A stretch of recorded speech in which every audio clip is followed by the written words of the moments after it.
Okay, so I just want to kind of talk about where we are at. Remember, the purpose of the next couple of weeks is to build a full financial model from scratch. And we're going to do it in a little bit more depth than you would in a typical kind of crash course. Of course, we're going to take the company Walmart, we're going to build a whole model on it, we're going to value it, we're going to run comps on it to hopefully give you the ability to do this on the transactions you get staffed on in the respective industries, just to give you some perspective, of course. And so yesterday we talked about the income statement. Might be basic. We spoke about how it's a measure of financial performance over a set of time, starting with revenue, right? You have a company, and initially the company produces sales and you are taxed on those sales. But as a benefit to businesses, you can reduce those taxes by the expenses used to generate those businesses. And we spoke about the idea that generally an income statement is about profit, right? Your revenue minus expenses is your profit. You're taxed on that. But from a banker's perspective, it gets a little bit more detailed. It gets a little bit more detailed because we want to show things like EBIT, EBITDA, earnings per share. These are buzzwords and tools, metrics that we will utilize to value companies and to do merger analyses and LBO analyses. We'll see as we go further with the program. So we looked yesterday at an annual report on both Starwood Hotels and on Walmart, and we noticed that they don't organize things like that. They basically list revenue and they just list a bunch of expenses basically in one block, more or less in one block. It's up to us as analysts and bankers to be able to resort those annual reports so that EBIT and EBITDA come to light. That's the purpose. And that's just for that's just basically using our standard templates and being able to apply those reports to those standard templates. We're not changing the numbers. We're just reorganizing. We're reorganizing. And so we kind of laid out what the basic structure is. And the basic structure is there's revenue, of course, on top. Right? You have revenue. And then you have expenses coming in two tiers. Tier 1 is basically cost of goods sold, which we discussed is the costs most directly related to the revenue being produced. The manufacturing costs. Revenue less COGS is gross profit. After gross profit, we have operating expenses, which are also expenses necessary to produce revenue, more to run the business. They're secondary to the manufacturing costs, things like rents, human resources, salaries, advertising and marketing. Those are grouped as operating expenses. So we saw on like Starwood, for example, where they had 6 or 7 different expense line items, and we said we had to identify which of these line items are more likely cost of goods sold versus OPEX. And revenue, less COGS, less OPEX is EBITDA. EBITDA stands for earnings before interest, taxes, depreciation, amortization. Got to know it, really important. We're going to be using this in many different ways all the way throughout the program to analyze and value companies and interpret impacts and buyouts and impacts and mergers and things like that. It is seen as a proxy for cash flow. It is an underlying metric for multiples used to buy companies and things like that, and we'll look at all that. From EBITDA, we simply subtract the components of EBITDA to get from EBITDA to E. E is earnings. E is net income. So starting with depreciation amortization. So we have depreciation amortization getting us from EBITDA to EBIT. We also have interest expense, interest income getting us from EBIT to EBT. The earnings before taxes. You're taxed on that. So you have taxes. And that gets you from EBT to E, also known as net income. Okay? That is the core structure. So it's up to you to take line items from an annual report and sort them in this way for a model, for a financial model. So we're going to look at Walmart's now.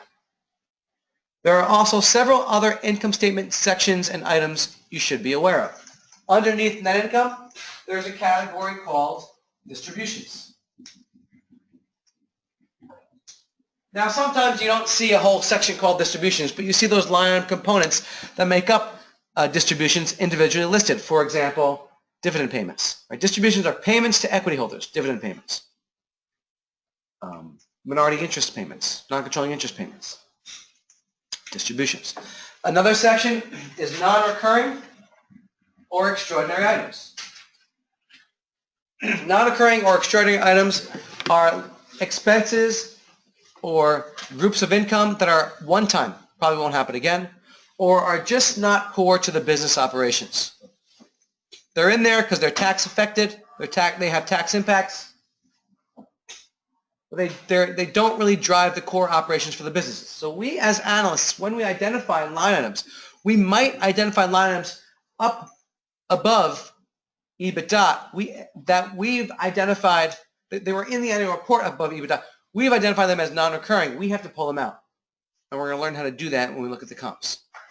Non-recurring events is a valuable, is an important section to utilize, because if we see line items above in annual reports that seem to be one time, it is not a gap requirement to have a non-recurring items section. For us as bankers, we want to pull out the line items that are extraordinary because we want to present to a potential investor net income and EBIT and EBITDA that's pertaining to ongoing everyday operations. So we have to pull out these one-time items.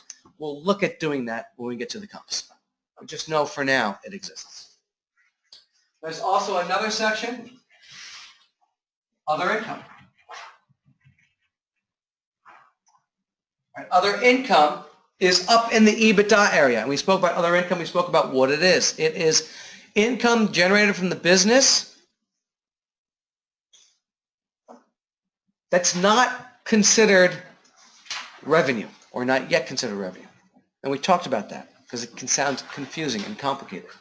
And we talked about why it wouldn't be considered revenue. And we kind of concluded, well, it will most likely not be considered revenue if it wasn't the original reason why the company was set up. So we talked about the car company that has a financing arm. We said if a company was set up to manufacture and sell automobiles, the revenue from the business is the revenue generated from the sale of the automobiles. Now, we talked about starting up companies and having a set of bylaws. And we talked about when you start a company, you should always have a set of bylaws that list exactly what the company was set out to do. And then we talked about the car company. We said, well, if the car company was set out to manufacture cars, it's revenues from the sale of cars. And let's say 3 years down the line, it starts to set up a financing arm. It says, you know what?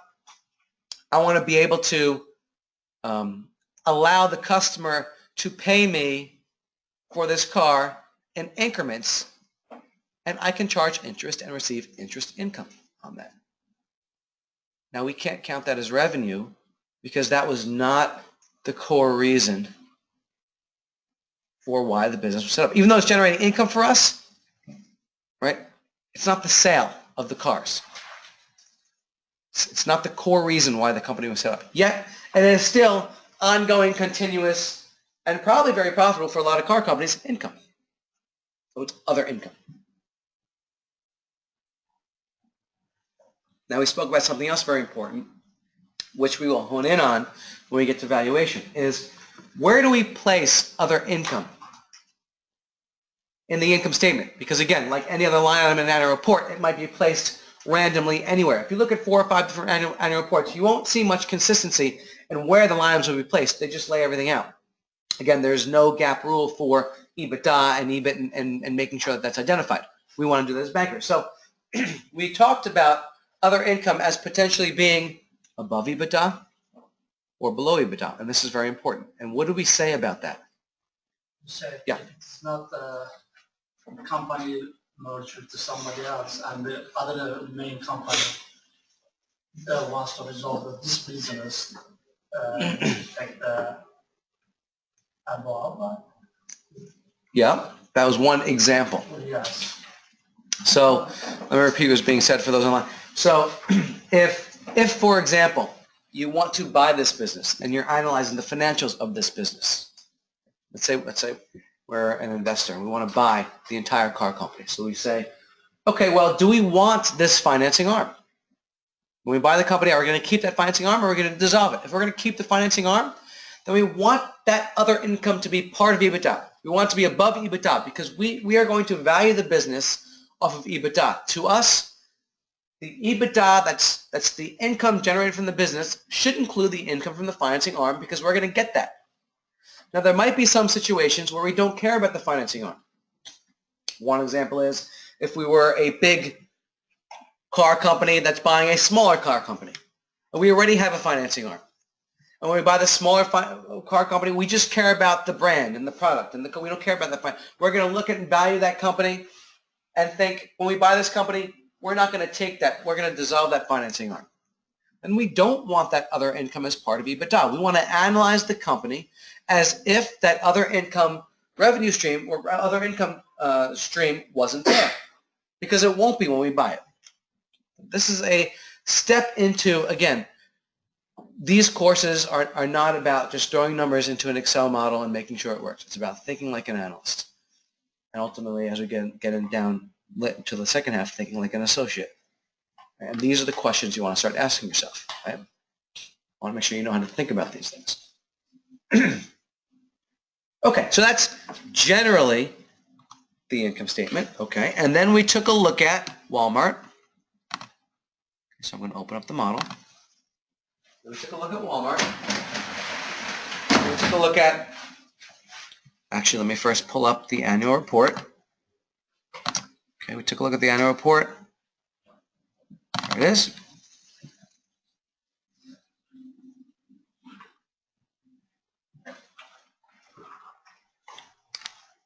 And we looked at the income statement. And we said, okay, how do we interpret this income statement for our own needs? So we have revenue, right? We broke up revenue into two revenue streams. The revenue from the sale of products, and then this is Walmart. And then Walmart has Sam's Club where they charge a membership fee. There's revenue from the membership fee. And they have costs in two line items, cost of sales and operating, selling, general, administrative. They make it easy for us in this example. Cost of sales is obviously cost of goods sold, but note, they didn't separate it. They grouped it into one, so we have to separate it. We have to separate cost of sales into our own cost of goods sold section so we can show gross profit. And then they have operating, selling, general, and administrative expenses. And they jump to operating income. Notice they don't have depreciation and amortization. So that was the first thing that we laid out yesterday. So they don't have depreciation and amortization. How to differentiate between EBIT and EBITDA? That's our next challenge. When you go down from revenue all the way down gross profit, next thing is EBITDA, EBIT. What's the difference? So you might think, well, maybe they don't have depreciation. I have a hard time believing such a big company, probably one of the biggest public companies out there, does not have depreciation. Let's prove it. So we did a word search for depreciation, and on the very next page, or maybe 2 pages down, or maybe 3 pages down, we saw a line item for depreciation and amortization in the cash flow statement. So they do have depreciation. The question is, why was it not in the income statement? I don't know. I see that a lot. Actually, I know. They group. So my point is, because there's no GAAP rule for how things should be classified, companies have a little bit of freedom in terms of how they lay things out, and they had chosen to group depreciation into one of the expense line items. How do I know that? Well, because it's listed here, they have it. They must have listed it in the income statement. They must have. How do I know that? Because if they have depreciation, they're getting tax deductions from it. There's no reason why they wouldn't. If they don't put it on there, they're not going to get tax deductions. It's an expense. So they have to. Everybody, if you have depreciation, everybody puts it in the income statement. So I know it's in there. You should always know it's in there. No reason why it wouldn't be unless they don't have depreciation. If they have it, it's in the income statement. So knowing that, it had to have been buried into some expense. The question was which expense, and we did some research and we concluded is most likely to be in operating, selling, general. If it's not separated out, it's got to be in one of the expense line items above EBITDA, above operating income. It's got to be. And so we concluded as part of operating, selling, general, and administrative. So we separated our depreciation expense out from here. We took the 85,265 minus the depreciation that we identified in the cash flow statement, and that was the new operating, selling, general, administrative. And we listed depreciation and amortization separately underneath. So in other words, we didn't add the expense to it because we knew it was buried in here. We separated that expense out from this section. So then we had, so this 85,265 was lowered in the model. Down here. and then we had depreciation out, and now we're able to separate EBITDA from EBIT. So you can see how much clearer it is when we have just a few line items and are able to separate out EBITDA, EBIT, etc. We can pull these in for our various analyses. Okay? So, this is where we left off. Any questions up to this point? Do you know like how many want to like mix like depreciation and amortization with other items? What is the benefit of it, or just lazy? I wouldn't say lazy. I just think that they don't need to. There's no reason for them to. The only reason why we want to do it is to separate EBITDA from EBIT. But again, since there's no requirement to do that in a public company, they have no reason to separate it out. It's kind of like saying, well, why not separate out salaries from any other expense? They have no reason to. It's not It's not a significant thing for them to separate. Yeah. But for us it is. Good question. Yes. I know that like PP&E is a like non-current, so there's depreciation associated with that. Would that be considered in that as well, or would that be? Yeah, that's the same depreciation. We will build that out when we do the depreciation schedule next week. We'll look at that in more detail. That is exactly what that is. Okay? Next, we're at EBIT. We got to identify interest and taxes. So let's look. We are at operating income here. This should match our EBIT. Like 26558 is 26558. Okay, so that's the same number. So again, we're not eliminating items. We're just moving them around to have all these sections that we use as bankers. Okay. Now we have interest. Okay. Interest is usually broken up into two sections: interest expense and interest income. Interest expense is the expense from loans that the company has outstanding. The company has $100 million in debt. It charges 10% interest expense each year, or it is charged 10%. It needs to pay $10 million in interest expense each year. That's interest expense. Interest income is the income generated, in this case, this means the income generated from, like, let's say, having cash sit in your bank account, like the 1%, like Chase. That's interest income being generated. Notice that it's in parentheses. And this is one confusing thing we'll see about the direction of line items. The way this company is looking at this is, and a lot of companies do it, a lot of companies don't, because every expense is shown as a positive, they want to make sure it's clear that the income, that this is income, by showing it as a negative. It nets against the expense. So some companies do that, some companies don't. I know it's confusing. Just for you guys personally, I would just pick one system and think about it. To me, I always do expenses are positive, incomes are in parentheses, because then it's just standard. But from company to company, they have some companies will list this as a positive, and you just have to make sure that you're subtracting it from the interest expense. Some of this reasonable because if your expense increase your expense, and your income is supposed to be versus of that reduce your expense, which is supposed to. I agree. I think it's reasonable, but the next one I look at doesn't do it. So it's confusing. But it's okay for you as an analyst to change the logic. Again, we are changing around the income statement to make it more readable for us for analysis. And if you want to change the logic and say, I don't agree with that, I want to do it, that's fine, as long as the numbers match. That's all people care about. As long as they're included and they match. Okay? But just so you know, people say, well, why is this in parentheses? It's not a negative. It's actually like a double negative. It's a negative negative. So, interest expense, interest income. Now, Walmart does something unusual. They have two types of interest expense. Most companies list interest expense as one line item. I've chosen to keep it separate. It's a toss-up if you want to do it or not.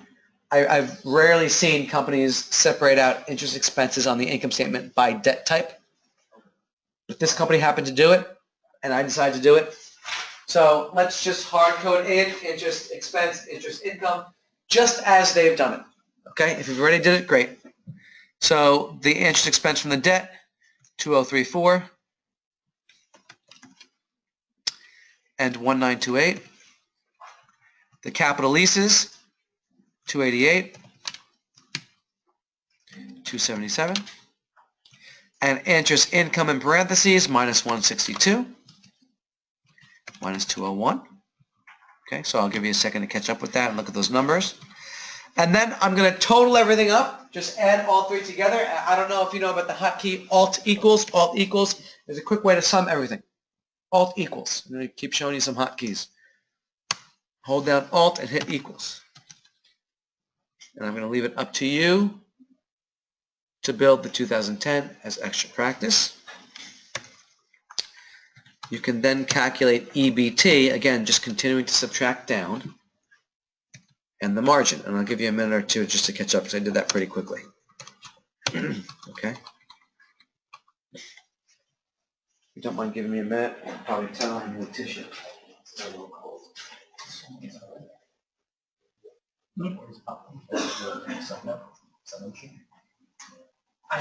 My agent has some problem. I couldn't go further. What is the complete form of research? Alt equals. Alt equals. What is equal? This one. Thank you.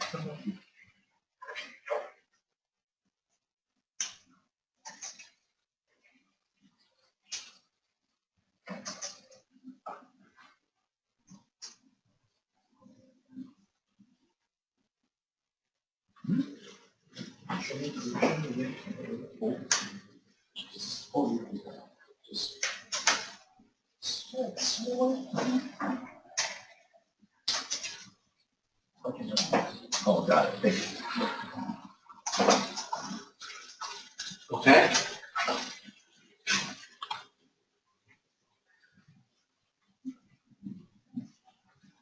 I'm just going to gauge your frantic typing and looking up at the screen to see how far along you are and if you need more time. I'm happy to take all the time you need.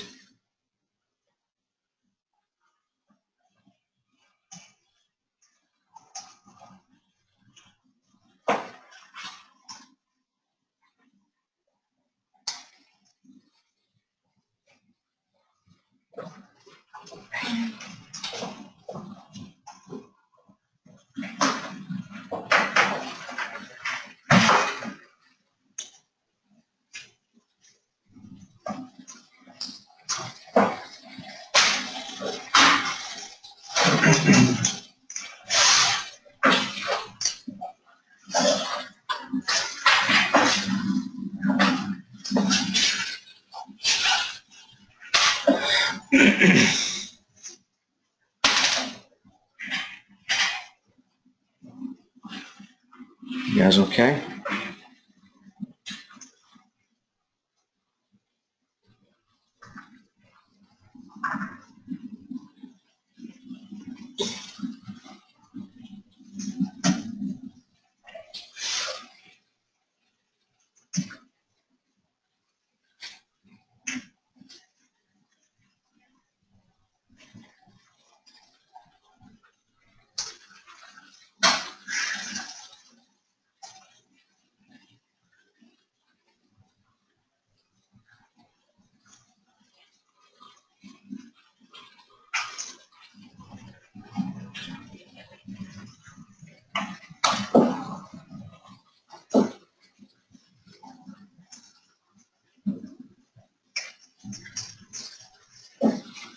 For me, I don't know, maybe my Excel is wrong, but I got something just value in my Excel. Okay, that's probably an Excel error. Yeah. I have to both of them on the subject last one.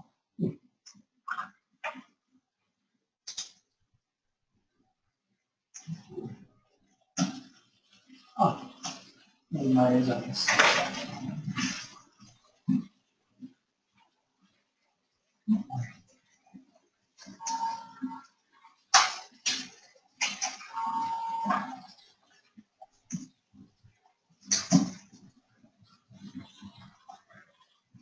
I've never seen that before.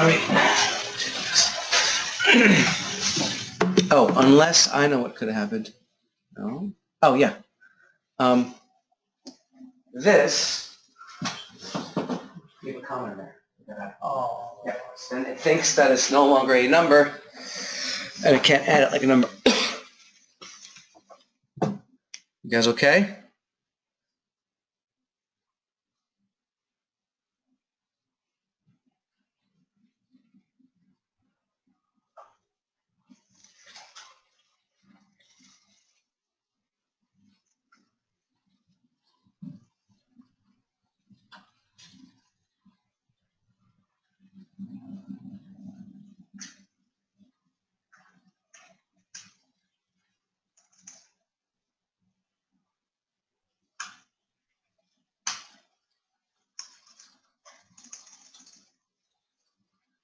Still. Oh, I see. I have the same problem without it. You can't be typing in commas. I know probably that counts as a decimal. I know that counts as a decimal in some other countries, but Yeah, that's all right. yeah. Okay. Income tax expense. You can throw it right in. They have it listed here. Now here they listed, again, something else a little bit strange. Taxes, current and deferred, something else I often also do not see. I listed taxes as one number. Now you might think, well, now this is a little confusing. How would I know to keep things separate and then to consolidate where appropriate? And honestly, if you were to put these into just 2 separate line items, that would have been completely fine. I just know in terms of metrics, it's not going to help you here. And if I had an extra line item and it wasn't going to be utilized, no loss. It would have totaled out to be the same. So I'm going to list 7944 for taxes and 7579. Okay. And with this, we can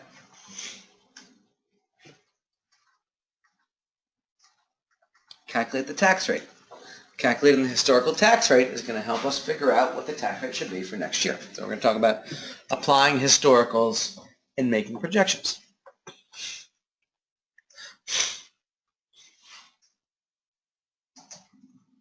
You just use the marginal tax rate for your projections going forward, or would you just the straight up 35%? You mean like yeah.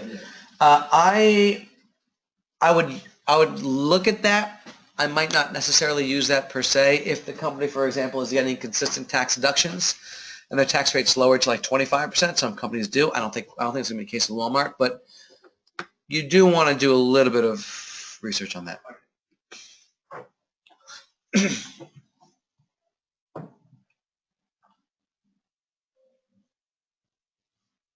Okay, so the tax rate is the income tax expense divided by the EBT. You're taxed on the earnings before taxes. So it's 32.6. So it's a little bit lower than 35.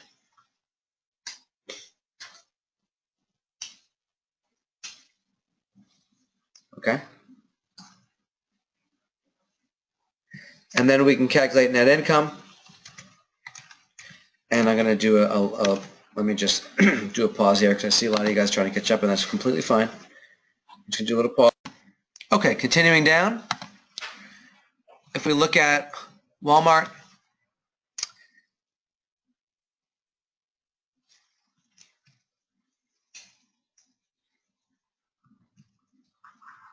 here we go. After taxes, they have 16,454. We just want to make sure we have the same number. So even though we're moving things around, we're still matching the same number. That's important. Can we look at the PDF? Mm-hmm. Okay. That's the thing. Uh-huh. And then they have this income loss from discontinued operations. Now,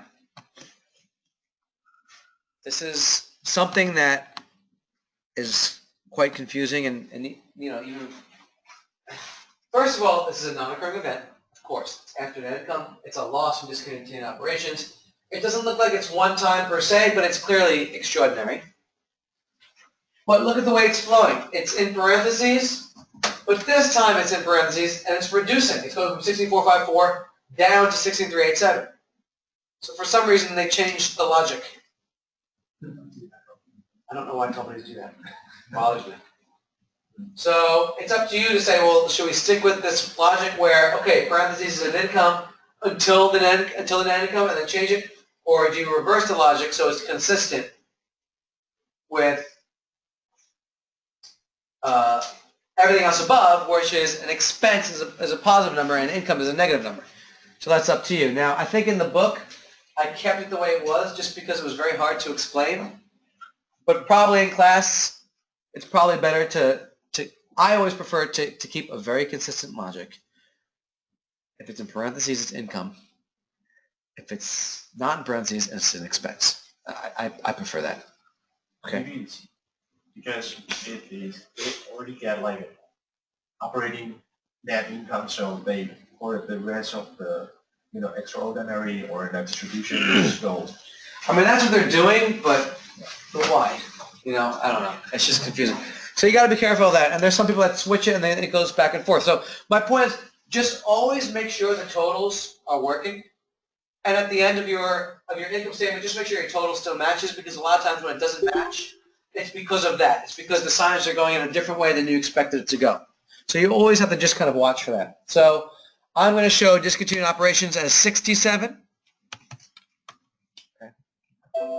And minus 1034. Whoops. Okay.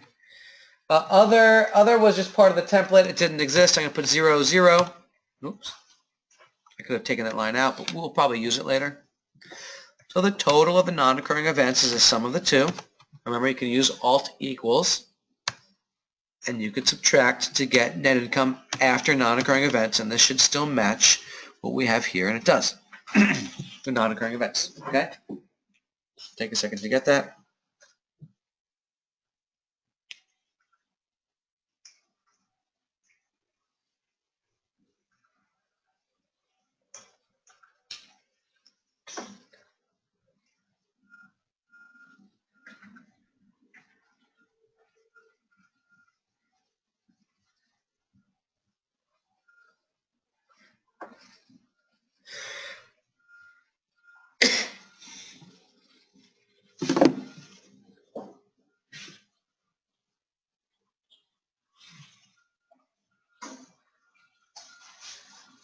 And because of the parentheses, the color is red, or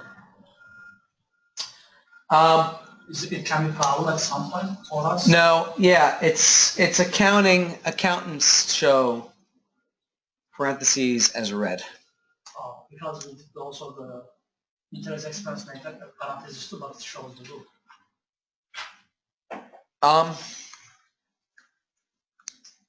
Yeah, we could change that. No, I mean, I don't mind, just I asked. No, you're right. I don't mind it, just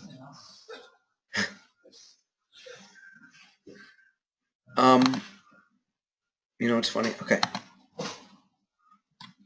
There's a reason for that, and it's a discussion. Yeah.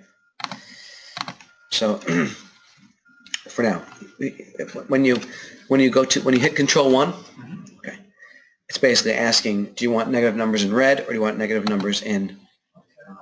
This shows black, but whatever color you choose. So we can just change that. No, I don't want just. No. Okay. I appreciate your attention to detail. No, this is important. I don't mean to dismiss that at all. Really.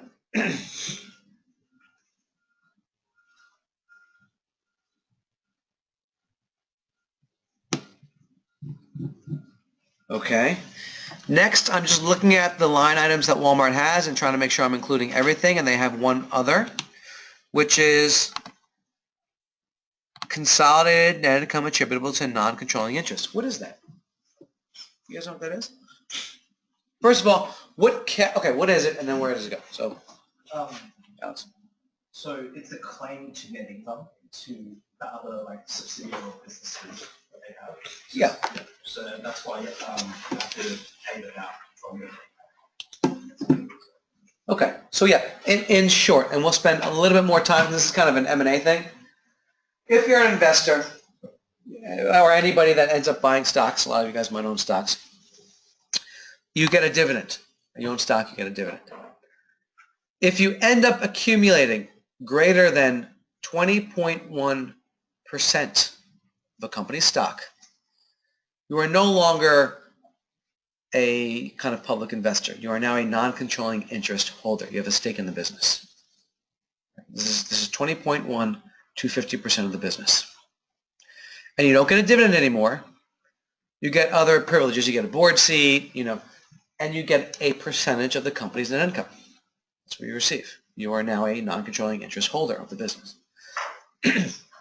If you end up accumulating greater than 50% of the business, so 50.1 or above, now you are the owner, and this gets into M&A.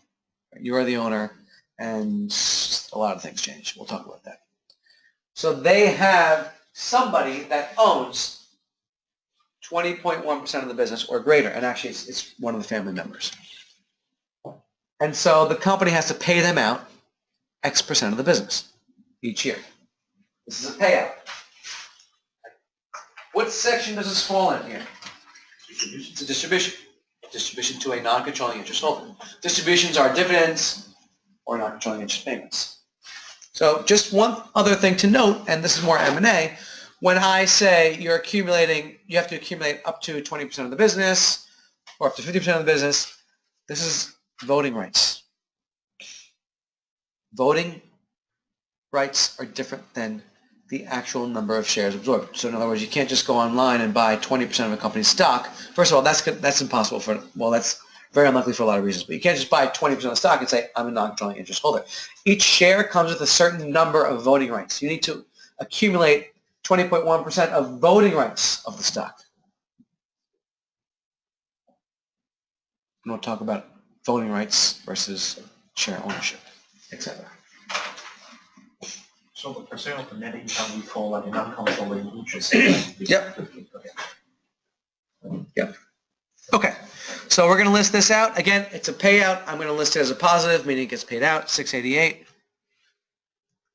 In the distribution section of our model, 688, and the year before, sorry, oops, 604. Okay.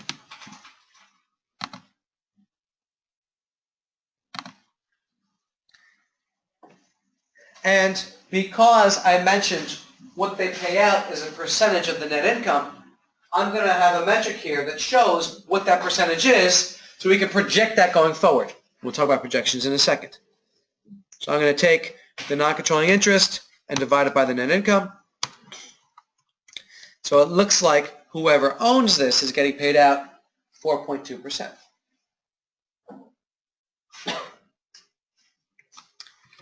And we're going to list net income again, subtracting down. 5699, we're going to make sure it matches. Sorry, 15699, and it does. 16389, and it does. Okay. Oops.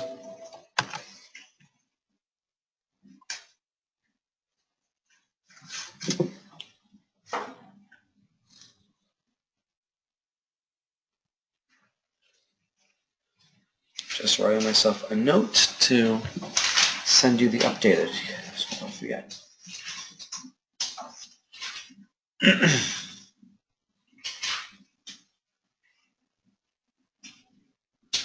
Okay.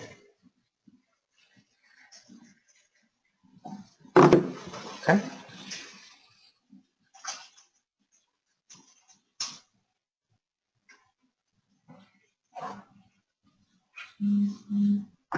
You good? Now, notice I have listed here several net incomes. I have net income adjusted. The adjusted net income is a net income before non-occurring events and before distribution. Just the one before these two sections. This is the one we really utilize for valuation. It's the cleaned net income. If there's any non-occurring events that we've seen in the actual financials above net income, we would pull it out underneath to show the net income that we've analyzed as the one from everyday operations. But I've still showed at the very, very bottom the net income as reported. It's very important that you show that because I've been in situations as an analyst where you're reporting to an associate, but then you're also reporting to the managing director sometimes, and sometimes the associate says, well, you as an analyst have to be showing me a clean net income, right? So you have this clean net income, and the associate says, okay, this is great. And then you send this in a pitch book maybe to the managing director, and the managing director looks at this, and he sees that it's different than the net income on the annual report, and he says, your numbers are wrong. So you go and you say, okay, well, let me just fix all the numbers and undo what I did. And then you go to the associate, and he sees that the numbers match, and he says, well, you didn't clean that income, and then you have to go back and fix it, so you're going back and forth, back and forth. For some reason, it's just not taught. My recommendation is just to be completely explicit. Show the net income adjusted, show all the things that you've pulled out, so that you could back into the actual net income as reported, so that it pleases everybody. Okay, and that's just practice that I recommend to having. Always have the net income at the bottom and the steps that it took to get there. So this number matches the annual reports, yet you have the adjusted net income that shows all the non-occurring events pulled out. Always recommend doing that. For more practice, lay this out in the historicals. Okay, now, earnings per share. Let's calculate earnings per share. This is our first metric that's going to be very valuable in valuation and equity research. It is the net income divided by the shares outstanding. Oh, okay, well, before we do that, let's list the shares outstanding.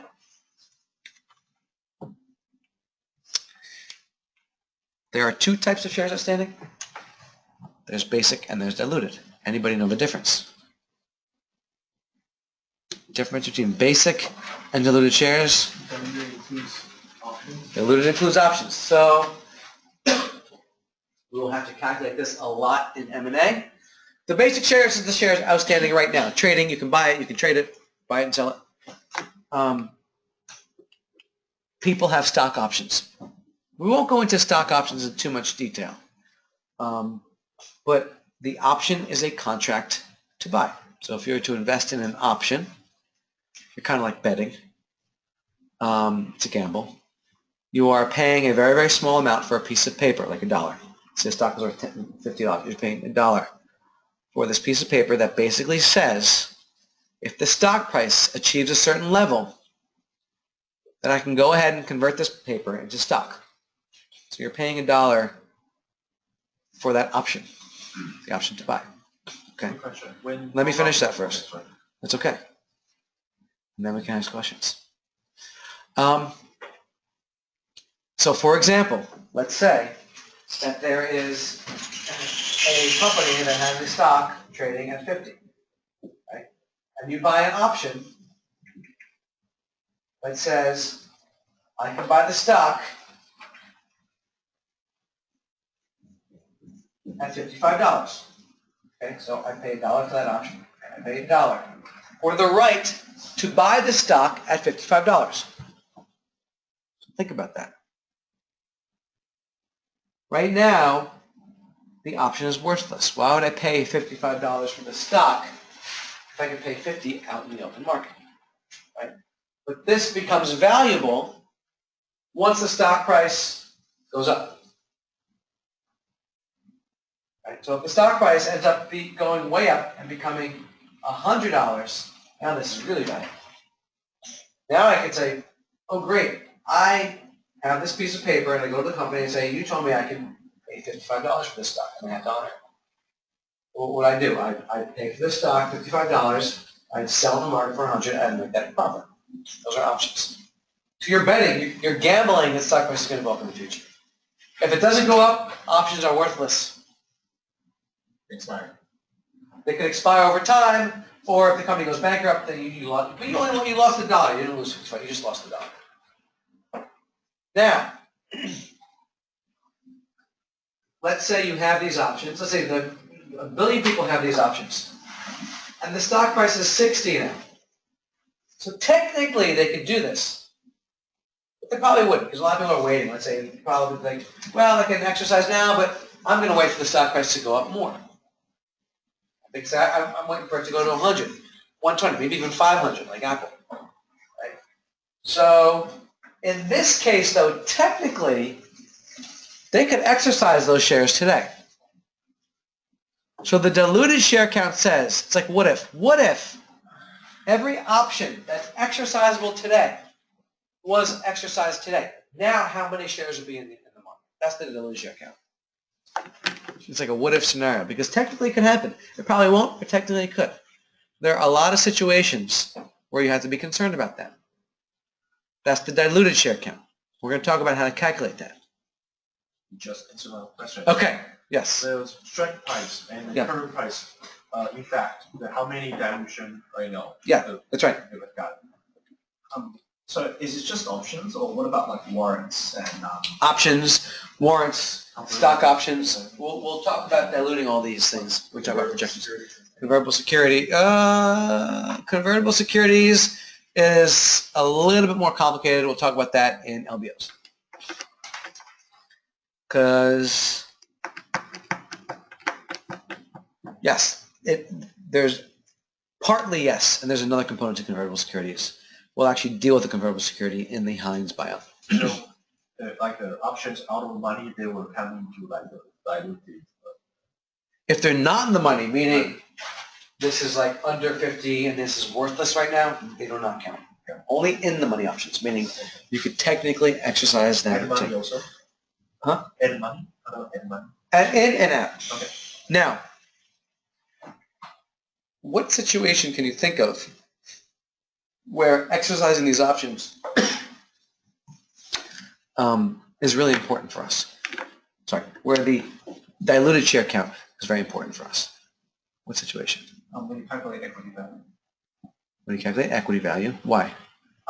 Because that's gonna, well, the standard calculates market cap on whatever share price, but that doesn't factor in potential dilution, which will flow into your calculation for the enterprise value. And why do we care about dilution in that case? In the enterprise value. Yeah. So, we care about it because enterprise value is capital structure neutral, which means that it's like regardless of how the market's reacting, it still doesn't change in value. Okay, yes, you are correct. But this answer is based on a few complicated valuation theories that we will get into in a couple weeks. So you're absolutely correct. There is another, maybe more easier to understand example at this point in the program where diluted share counts would be very important.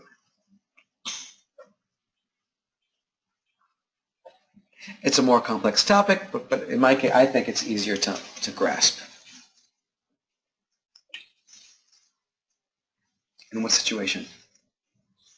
Can anyone think of it?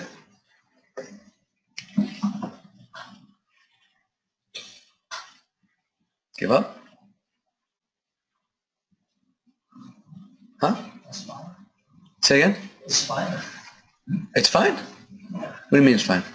So give up to the rest. Oh, you give up. Oh, you give up. I thought you had an answer.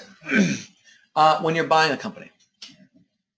Because when you buy a company, if these exist, you know, and the situation, when I say this situation, I say if the stock is 55, and, sorry, the stock is 60, but there are options out there at 55 where we said technically they could be exercised, but likelihood is people probably won't because they're waiting for the stock price to go higher.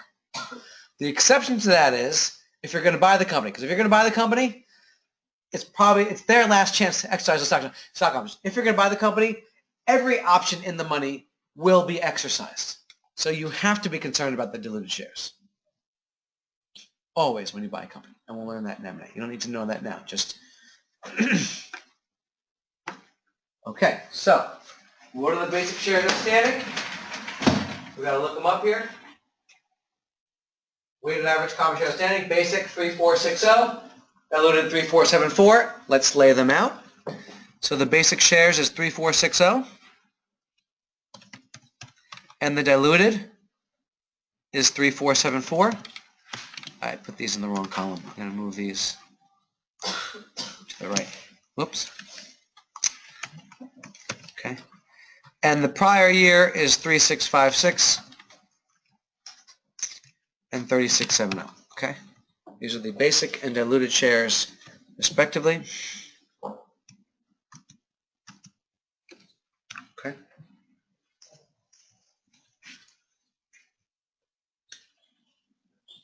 do companies always list shares in the end of the income statement, or Yeah, they usually always at the bottom there. Yep, yeah. Okay. And once you hard code those in, we can build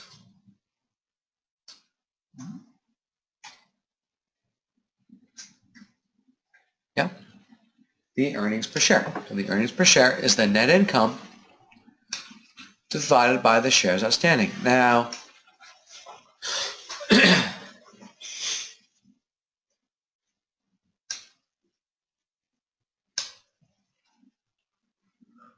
you guys got that? Net income divided by shares outstanding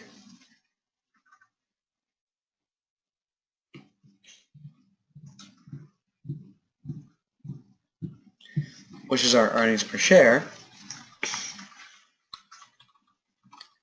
There's a question here. The question is, which net income do you use? Because there's three. There's net income adjusted, there's net income after non-occurring events, there's net income as reported. And you know there's no strict rule for that. The company could use either. Most commonly, the company would use the net income before distributions. And some argue it has to be net income before distributions. Why? Because earnings per share is an investor's metric. How much is my share worth in terms of the earnings being produced for the business? So I want to look at that on a basis before dividends have been distributed to me. So for that reason, I would often look at earnings per share before dividends. But again, there's no rule. Some companies would look at it based on that number, would look at it based on that number before distributions. So trial and error. You just have to kind of calculate it one of those three different ways and just make sure and just see if it matches what the company Walmart has done. We want to just back into their numbers historically. So if I take what I think is right, the net income before distributions divided by basic shares, 4.65,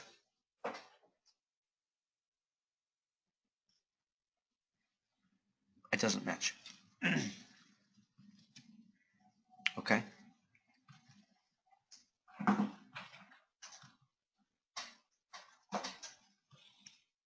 I thought it would. Okay, so they must be taking the net income as reported. Let's see. 4.48. Yeah, they are. They're taking the net income as reported. Fine.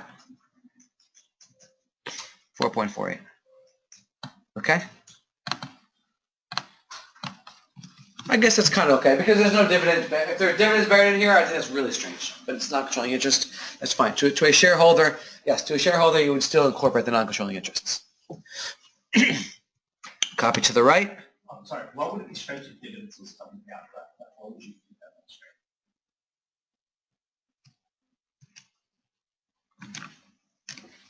strange? Because an investor, this is a metric for public investors, right? So they're going to want to look at net income as the numerator before they've been paid out, right? Before dividends. So when I initially thought it was strange that they took the after distributions, I was thinking distributions as dividends. This wasn't. These distributions are to non-controlling interest, not to the public. So that's okay. This is before dividends. Right. Yeah, before dividends, if that was the ultimate question you asked. So let's do it for diluted shares. So it's the net income as reported divided by the diluted shares, 447, 452. Let me make sure that matches, 447, 452. And so we're good. And that is the complete historical income statement. For homework, focus on 2010. Good practice.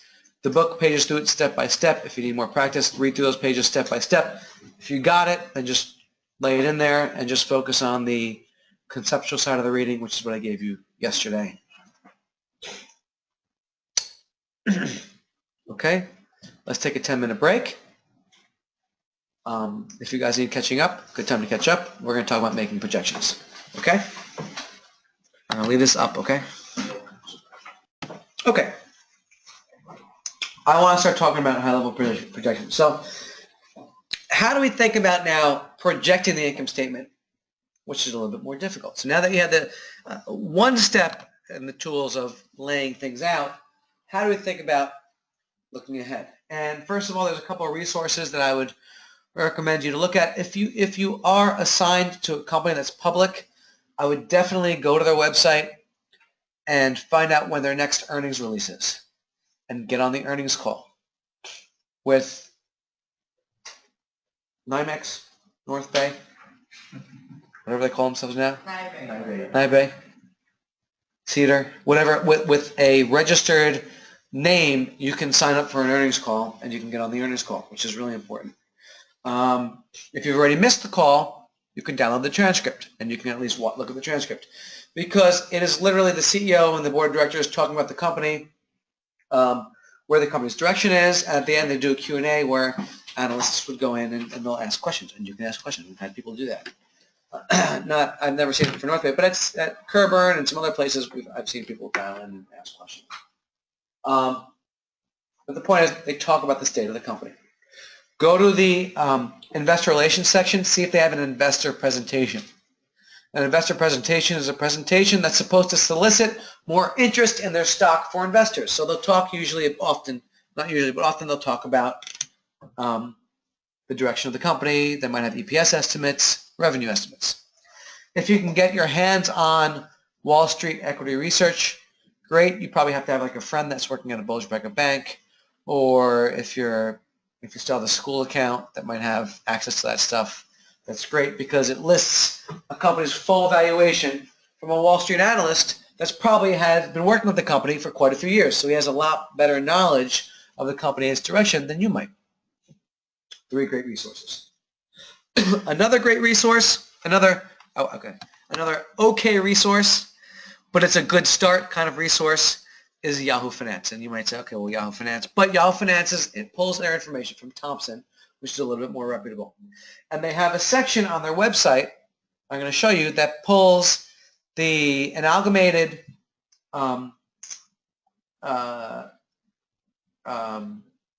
reporting from all equity research from all the public banks. So it's a great first step. Okay. So let me show you. So if you go to Yahoo Finance and you go to quote lookup, and we do WMT for Walmart.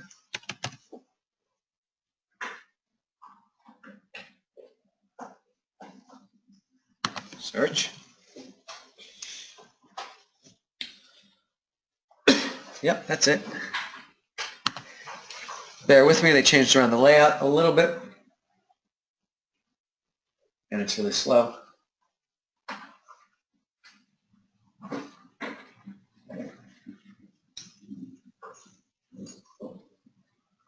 Okay.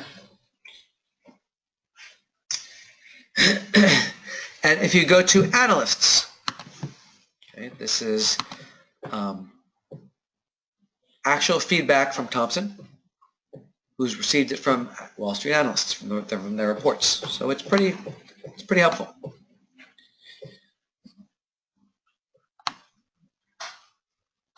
Okay. And if you go down, it's trying to run all these videos. That's slowing everything down. Okay.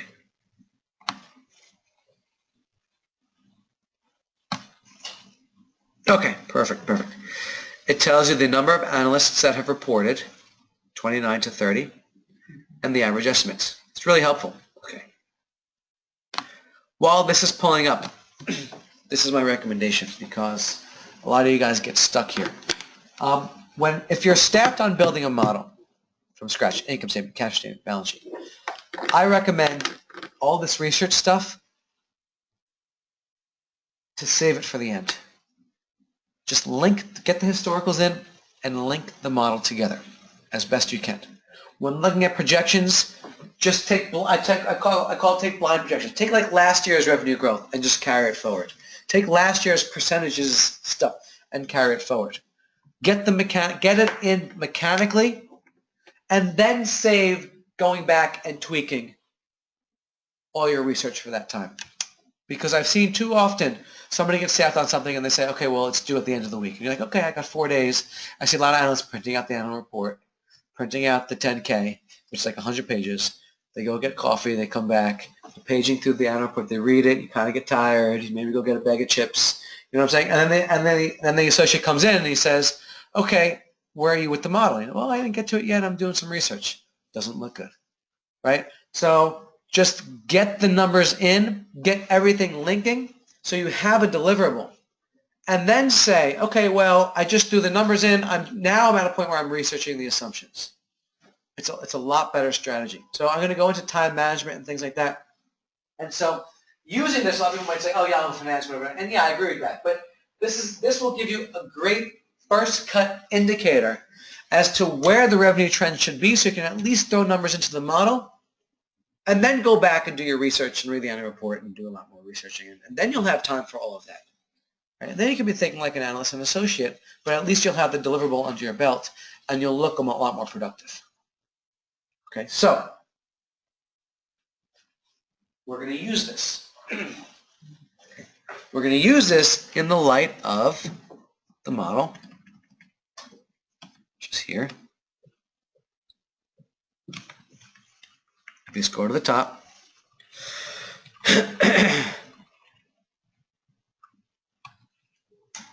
We look at revenue growth. And I'm going to, for now, just project revenue like as the total revenue.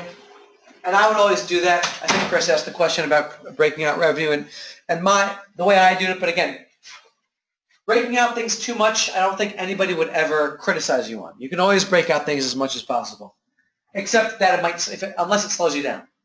I always recommend high level, and let the associate go back and say, oh, I prefer to see a breakout here and a breakout here.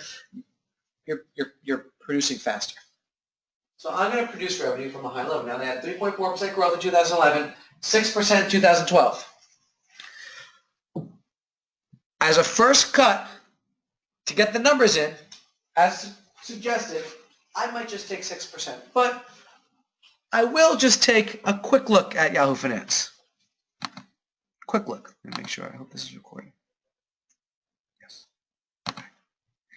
And they say that they expect the revenue next year to be about $495 billion on average. The high is 502 and the low is 486. Important to look at the high and the low. This is pretty much in line. And they have the growth. They expect very low growth, 2%. Wow, that's pretty low. Because sometimes you will see the high and the low to be very wide. If it's very wide, that means the analysts are divided. And you want to go back and see why are the analysts divided. And it'll be pretty obvious. Like either you'll read some reports. This is where this is when you want to go back and do research. Why do some analysts think it's going to be 5% growth, and why do analysts think it's 2% growth? And this is where, and we'll learn this technique as we go later on to building more models. We'll run scenarios. Aggressive scenario, conservative scenario, high scenario, low scenario. But if 24 analysts all say it's going to be around 495 billion, it's probably going to be around 495 billion, unless you know something they don't, and you probably don't at this point. What happens if you want to take the average low and high? Well, let me show you how to project it, because you wouldn't be quite doing that. Cortez, now the other thing is, this is now. This book was written 3 years ago. So I'm just going to kind of cut. I'm going to show you in the actual book. I was supposed to bring mine up during the break, and I failed to do that. I cut and pasted that page on page 33. And at the time, they expected around 5% growth. Average estimate was 496 billion. Huh. 3 years later, they're still trying to get there. That's interesting. But okay, but we're going to pretend it's 3 years ago, okay? And so I will do the same. I'm going to assume 5% growth. Sorry, I might hold on to this for 1 second. Okay? So if I assume 5% growth, okay, what would the implied revenue be? Yeah, that's the way I would do it. The reason I would ask why you take the 5%, because low and high is not. Why take the average? No, I mean why you take the 5% because of the. That's the average. Oh, that's the average. That's the average. Okay, that's a good starting point. Because the year before, times, open parentheses, 1 plus 5%. We're going to grow it out.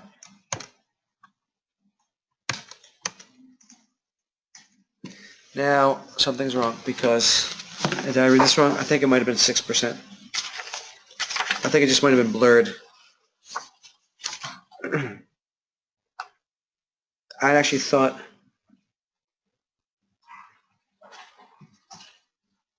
it was 496 billion. I think that was a 6%. Huh.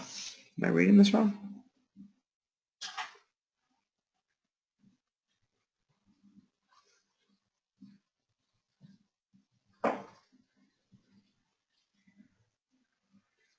Oh, yeah, I'm looking at the wrong column. I'm sorry.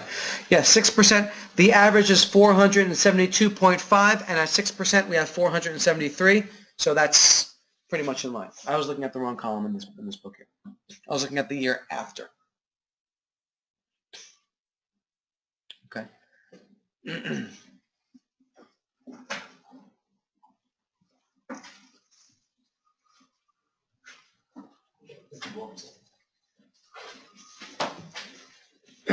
Okay. And for now, based on what I said about being efficient, I'm just going to copy this whole thing to the right. Both rows. So you probably know how to copy things to the right. You can do several ways to do it, right? You can do Control-C and then Control-V, right? Control-C is copy, Control-V is paste. You can just click and drag, take the bottom corner here and click and drag. I prefer using Control-R. Control-R highlights the cells that you want to copy. You highlight the cell that you want to copy. Then you hold down Shift, and while holding down Shift, tap the right arrow all the way through to the last cell that you want to be copied to. And you let go. And you hit Control-R. Copy right. Control-R, copy right. Okay? Yeah, and I'll do it again for the cell underneath. So you highlight the cell that you want to be copied. Okay? Then you hold down the Shift, and while holding down Shift, tap to the right all the way through the cell that you want copied into. Let go. And Control-R. So keep practicing that. Okay.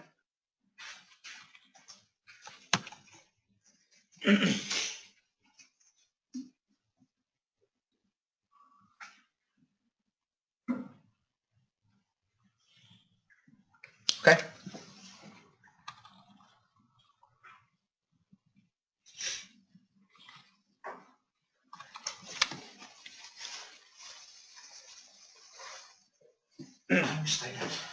Say again? I understand the copy paste.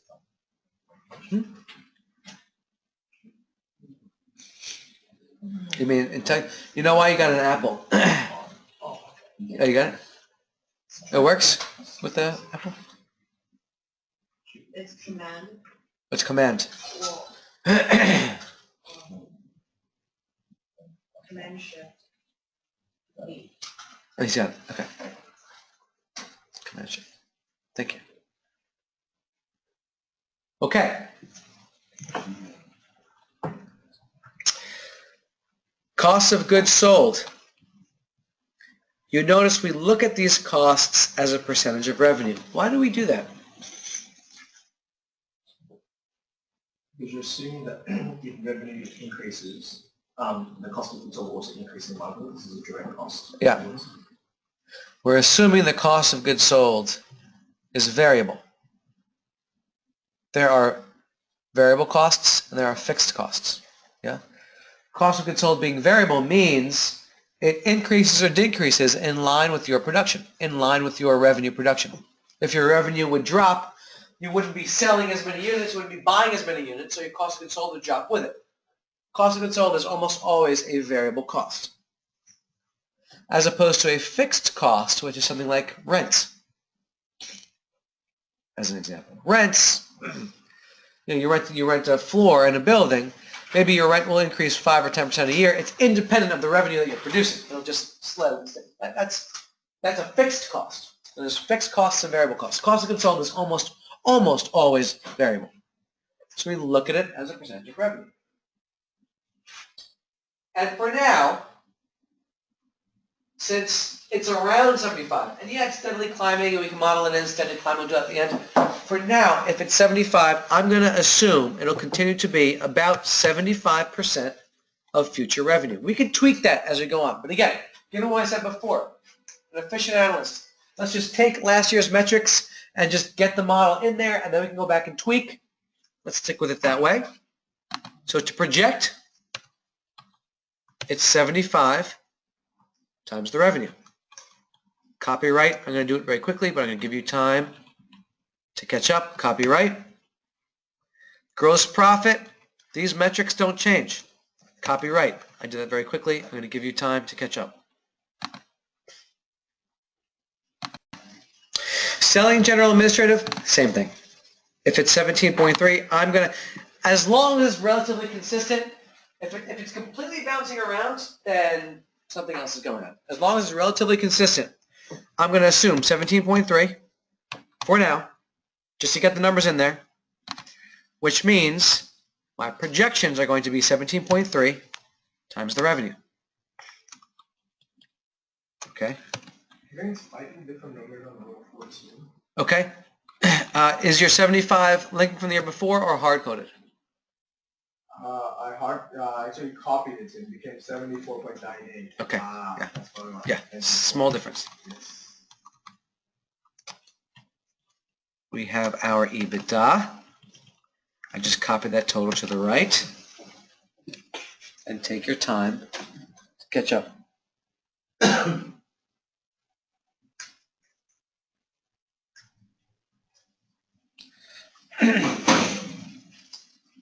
I'm sorry, Paul. So say if you like in the historicals, there's like a lot of variation or a lot of like in terms of historical projections. Yeah. Then would you need to like make a judgment call there, or how would you go about researching? Yeah, we'll start getting into those deeper level techniques as we come across. But no, if there are variations, this is where you'll slowly start to know where to do your research. Now, this is my point. If you don't know anything about the company numbers and you're pulling in the annual report, you're going to end up not knowing what to look for. You're going to be reading everything, wasting time. When you have the numbers in and you start to see weird things and anomalies, now you know you're starting to build. When I listen to the earnings call, what am I listening for? And when I'm looking for the investment bridge. So if I saw something like things being bounced around in SG&A, I'd have to figure out what is going on. Do they have huge cost cutting in this year? You know what I'm saying? Was there a minimum wage increase? You know what I'm saying? So it could all depend. Yeah, Chris. How come it became 7.7 instead of 7.8 if we just calculated? I take different numbers.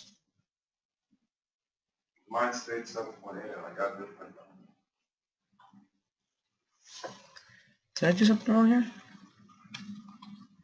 Oh, did you got different. Do you have 81.9 since 1.7? No, I'm talking about the EBITDA. Instead of 7.8, Yeah. I had But do you have, for example, do you have 81.9 since 1.7 here? Yes. You do? And you have 325.3 here? And you have 473.767? Yeah, the only difference between mine and yours is I have 7.8 instead of 7.7. Yeah, but that's what I'm trying to say. Something must be driving that. So all these numbers, everything's the same except for this. Right. This is the same too. No, this is different because it is on. But this is the same. Yes. So his EBITDA for 2000. I could have something wrong. Let me see. I got it 7.8. Oh. Just like that. Oh, I see what you did. I got a different number. Oh, you hard-coded that. You got calculated that. That's a calculation. I got You see what I'm saying, Chris? Yeah. Okay. Similar problem. Similar problem. Okay. So this, okay. This,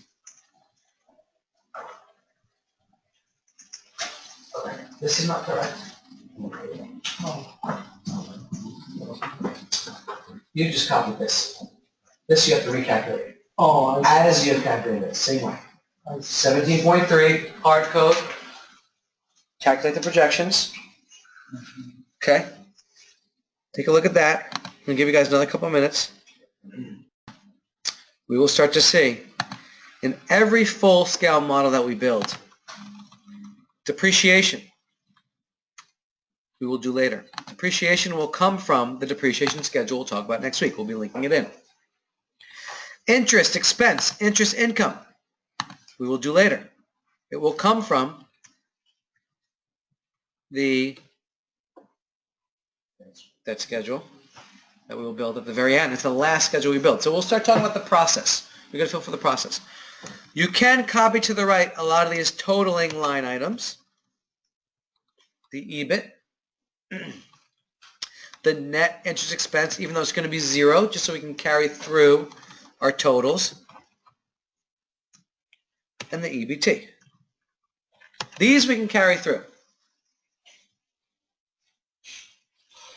How do you get your EBIT?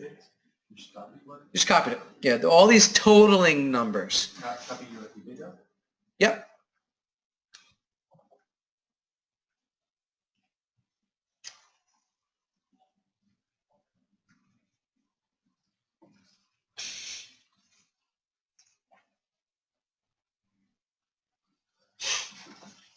Okay.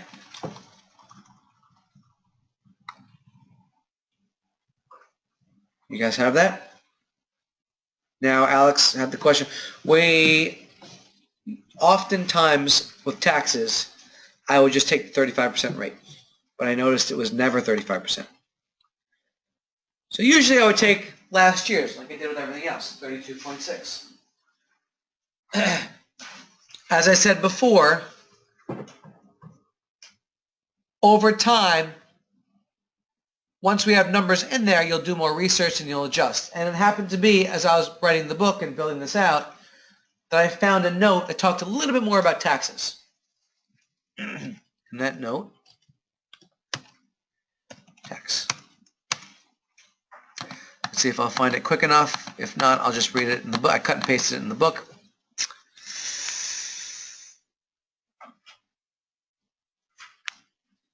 I just happened upon it. Really, I wasn't really looking for it yet. Here we go. Income taxes. Now, that still isn't the note I was looking for, although it talks about it.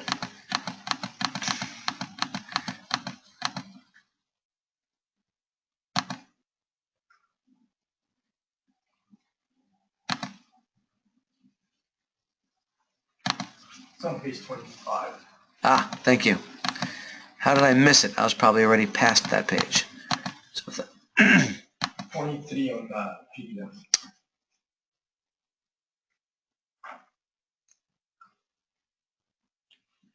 okay.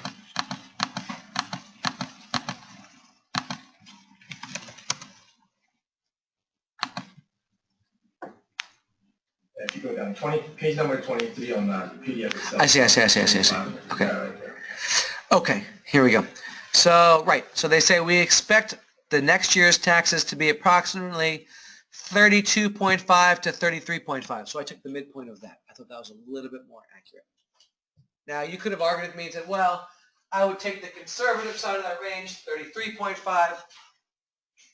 But my point is, this is where, as you're working on the model, you might come across things and you might say, hey, this is a little bit more detail, and flag it for your associate and kind of keep updating numbers as you're working on it, I guarantee it, and we will prove it, I took 33%, that 0.5 difference will not impact our evaluation results. We're going to come in with a range of several $1 billion. Whether you had 32.5 and I ended up 33.5, it's a small difference when you think about the bigger picture of the model. So we'll start to get into those things. Either way, it's important just to show you how to use a tax percent to project taxes, and we're going to take 33% times the earnings before tax. Now, even though this number isn't complete because we don't have the yellow filled out, it's linking. So once we have the yellow filled in later, it'll all continue to flow down. That's the benefit of the model. So we'll link that in. Copy to the right. Copy net income to the right. And we're pretty far down.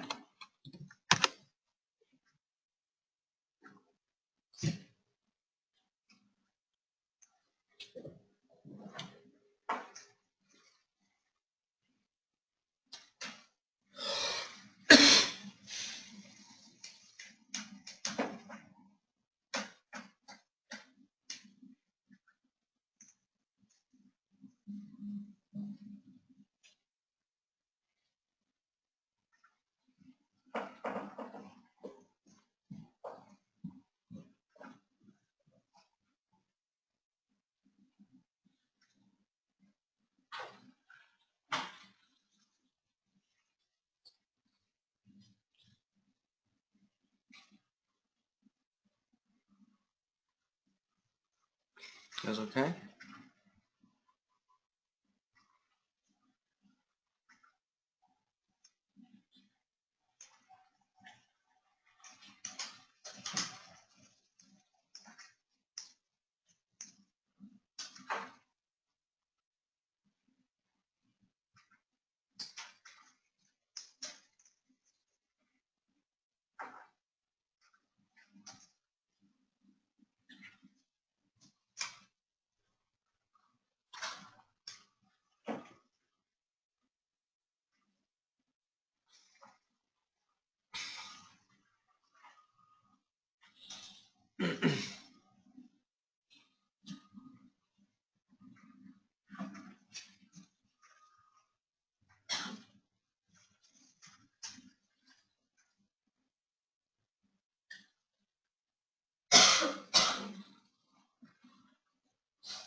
Take your time.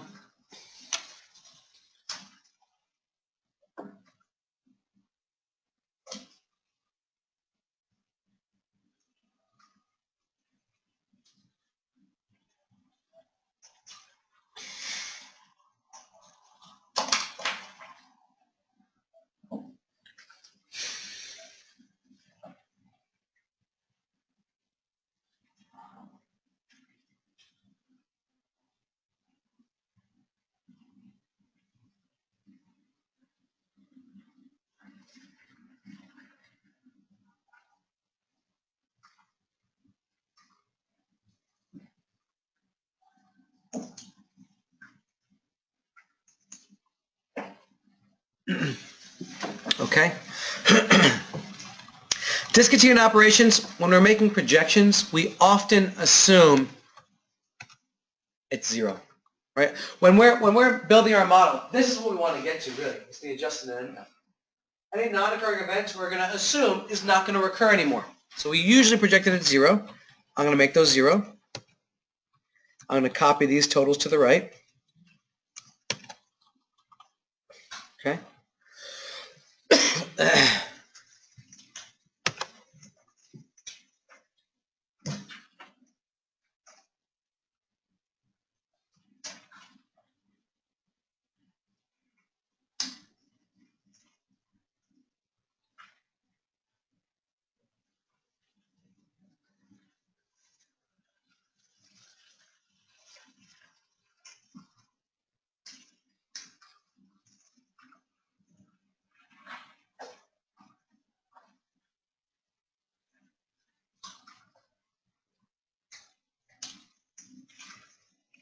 And for non-controlling interests, we're going to continue to assume if he was paid out 4.2% of net income, that'll be 4.2% of net income, unless we hear anything otherwise.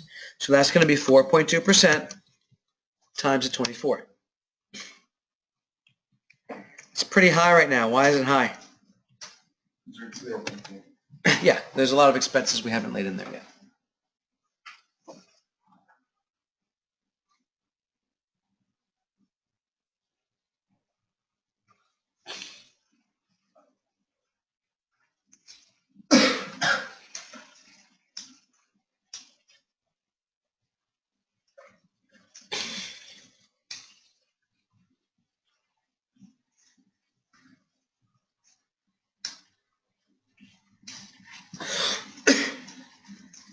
Everybody should have 29561 at the end of this year.